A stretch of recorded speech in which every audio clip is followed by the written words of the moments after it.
এবং তার ভিডিও পডকাস্টের মাধ্যমে এবং নোটিশের মাধ্যমে এবং ওয়ার্ডে ওয়ার্ডে মার্কিংয়ের মাধ্যমে একটি জরুরি উনি নোটিশ প্রদান করেছেন। নোটিশটি হলো জরুরি নোটিশ।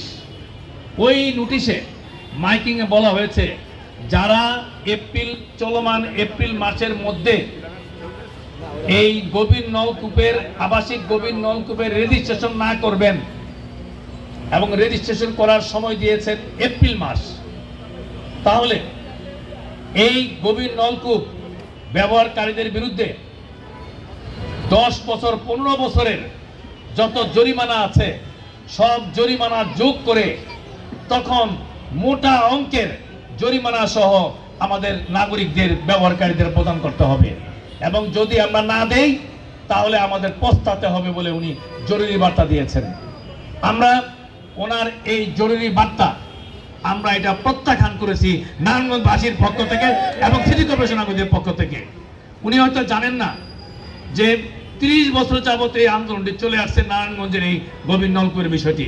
কারণ সিটি ঢাকা ওয়াসা যখন দায়িত্ব ছিল তখন নারায়ণগঞ্জের 15% মানুষকে 15% এলাকায়ও এই সুপেয় পানি ঢাকা ওয়াসা প্রদান করতে পারতো না।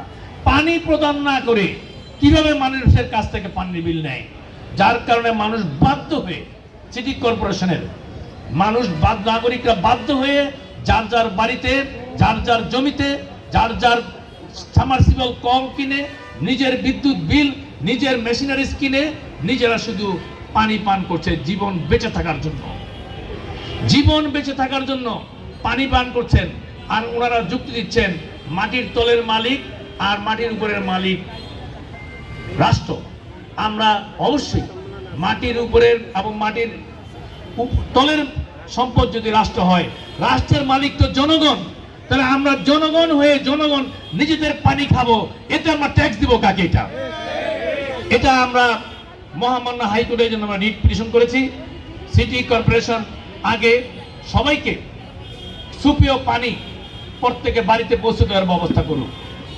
আরেকটি বিষয়, গত 21 তারিখ যখন আমরা প্রশ্নকের কাছে গিয়েছিলাম শতাধিক নাগরিক, উনি যে গল্প করেছেন এটা সম্পূর্ণ একটা আষাঢ়ে গল্প। উনি বলেছেন গোরাশাল থেকে পানি নিয়ে আসবেন, শীতলক্ষা মেঘনার পানি না, গোরাশাল থেকে পানি নিয়ে আসবেন। জাপানের বন্ধুর সাথে তার কথা হয়েছে, প্রকল্প হয়েছে এবং চায়না থেকে মেশিন ইঞ্জিনিয়ার নিয়ে আসবেন। এমন পানি উনি নারায়ণগঞ্জকে দিবেন যে পানি নারায়ণগঞ্জের ইতিহাসে কেউ দেখে নাই। এটা একটা আষাঢ়ে গল্প। 6 মাসের মধ্যে কিভাবে উনি করবেন? এটা একটা অসম্ভব ব্যাপার সেখানে।